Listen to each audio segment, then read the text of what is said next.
ई कवन बेमारी धरा दिहल बारू, अलग होके तुहरा से अब रहलो न जाता। ई कवन बेमारी धरा दिहले बारू, अलग होके तुहरा से अब रहलो न जाता।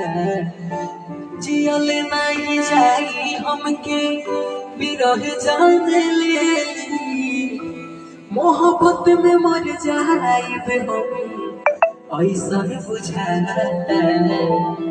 ई कवन बेमारी धरा दिहल बारू, अलग होके तुहरा से अब रहलो न जाता।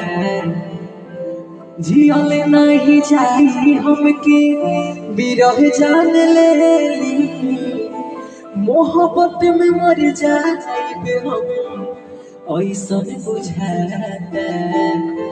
ई कवन बेमारी धरा दिहल बारू, अलग होके तुहरा से अब रहलो न जाता। ई कवन बेमारी